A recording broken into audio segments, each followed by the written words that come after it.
जब बार बार हमारी तरफ से यह कहा जा रहा था कि मिडिल ईस्ट के अंदर अमेरिका बर्बाद हो गया, तो कई लोग इस पर आपत्ति जता रहे थे। अमेरिका बर्बाद कैसे?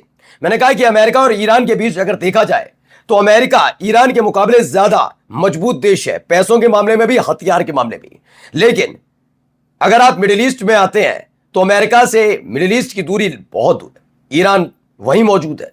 ऐसे में ईरान जैसे देश से टक्कर लेकर अमेरिका ज्यादा दिन सरवाइव नहीं कर पाएगा। देखिए, सीरिया खाली करना पड़ा, इराक से भागने की नौबत है, कई देशों ने ऐलान कर दिया कि अब उनके यहां अमेरिकी सेना की जरूरत नहीं। और इन सब के बीच रिपोर्ट आई है, किसी और की नहीं, ईरानी मीडिया की नहीं, ईरान सरकार की नहीं, बल्कि खुद अमेरिका की तरफ से, कि हां, मिडिल ईस्ट के अंदर बर्बाद हो गया है अमेरिका। पहली खबर। दूसरी बड़ी खबर, ईरान के अंदर दिसंबर के आखिरी महीने में, आखिरी दिन चल रहे थे तब, और जनवरी तक जिस तरीके से प्रदर्शन के नाम पर दंगे भड़काए जा रहे थे, उसका मेन आदमी न केवल पकड़ा गया बल्कि मार गिराया गया, ढेर कर दिया गया है। नेतन्याहू का लाडला है ये। वहीं एक और मोसाद एजेंट को सूली पर चढ़ा दिया। इन सब के बीच अब हालत बहुत पतली होती हुई नजर आ रही है, और एक के बाद एक, यानी 1 घंटे के भीतर 2 बड़े जहाज पर ईरान ने कब्जा कर लिया है। स्ट्रेट और हॉर्मूज से निकली इस खबर ने हर किसी को दहशत में डाला है। जब सीज फायर बढ़ाने का ऐलान अमेरिका तो करता है, लेकिन ईरान मना कर देता है, नहीं चाहिए आपका ये सीज फायर। और तो और फिर दोबारा गिड़गिड़ाए डोनाल्ड ट्रंप। क्यों गिड़गिड़ाए, क्या वजह थी, वो तो दिखाऊंगा ही। फिर मैं कह रहा हूं, जो काम लेबनान की सरकार, लेबनान की सेना को करना चाहिए था, वो वहां हिजबुल्लाह कर रहा है और बाकी देश कर रहा है। एक और देश ने लेबनान के नाम पर इजराइल के खिलाफ मोर्चा खोल दिया है। नमस्कार, मैं हूं प्राज्वल गौतम और आप देख रहे हैं खबर चौक। सबसे पहले बड़ी खबर ये देखिए, ये खबर निकली अमेरिकी मीडिया एनबीसी के हवाले से। खबर है किसके हवाले से? एनबीसी, ये अमेरिका की खुद की मीडिया। उन्होंने बताया अमेरिका के पास हथियारों की कमी है, थार्ड और पैट्रियट 50% कम हुआ, मिसाइल भंडार भरने में लगेंगे 1 से 4 साल। मतलब हिम्मत नहीं है अगले 4 साल तक अमेरिका कुछ कर पाए। दरअसल अमेरिका पहले से जो मजबूत था वहां पर, वो 28 तारीख से 28 फरवरी से पहले वाली स्थिति में आने के लिए मिडिल ईस्ट में, उसे मिडिल ईस्ट में 28 फरवरी से पहले वाली स्थिति में आने के लिए 1 से 4 साल लगेंगे। वही रसद, वही थर्ड मिसाइल सिस्टम, वही रडार, वही साजो सामान, वही जेट, ब्लैक हॉक हेलीकॉप्टर्स, मिसाइलें, ये सब पहुंचाने में, रसद के साथ साथ अपना पर्सोनल यानी आर्मी को पहुंचाने में इतने साल लग सकते हैं। और 1 से 4 साल के भीतर कोई एक और देश खड़ा हो सकता है कि हमें आप नहीं चाहिए। यानी अमेरिका ट्रंप की इस हरकत की वजह से मिडिल ईस्ट से उसके पांव कैसे उखड़ रहे हैं, यह हमने आपको दिखाया। देखिए अब अगली खबर। खबर क्या निकल कर आई? ईरान में युद्ध की नींव रखने वाले मोसाद के रहस्यमयी एजेंट की मौत हुई और खुद इसे नितिन इजराइल नहीं मनाए। देखिए, इस एजेंट की पहचान केवल एम के रूप में हुई थी। बताया जा रहा है 28 मई 2023 को उत्तरी इटली के लेक मैग्योर में एक पर्यटक नाव पलटने से उनकी मृत्यु हो गई थी, और यह सब काम वहां पर किया जा रहा था। ठीक है, आगे देखिए खबर। यह है मेहंदी फरीद, एक मोसाद का जासूस जो धर दबोचा गया, और यह सेंसिटिव इंफॉर्मेशन इजराइल को भेज रहा था।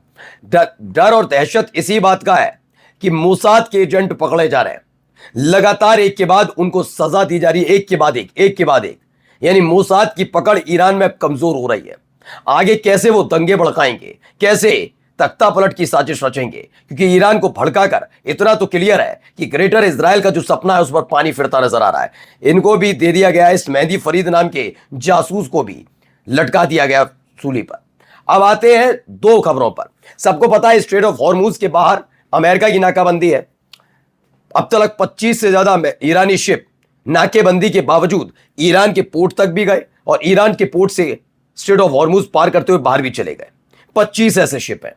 लेकिन क्या स्ट्रेट ऑफ हॉर्मूज में ये लोग घुस पा रहे हैं? क्योंकि खबर आई थी कल कि 3 अमेरिकन शिप वहां पहुंचने की कोशिश कर रहे थे, उन्हें चेतावनी भी दी और उसके बाद उन पर फायर कर दिया गया था, हमला कर दिया गया था। अब इन सब के बीच एक और खबर। पहले देखिए, another cargo ship has reportedly been fired at 8 NM nautical mile west of Iran. यह 22 अप्रैल की आज ही की घटना है, जिसमें बताया गया 22 अप्रैल को यह घटना घटी है। UKMTO की तरफ से बताया कि एक और शिप है जिसे कब्जे में ले लिया गया, इस पर भी हमला हुआ है, एक के बाद एक हमले ऐसे स्ट्रेट ऑफ हॉर्मुज में हो रहे हैं। ये खबर ऐसे वक्त में सामने आई जब इससे पहले भी यही एक और खबर निकल कर सामने आई थी।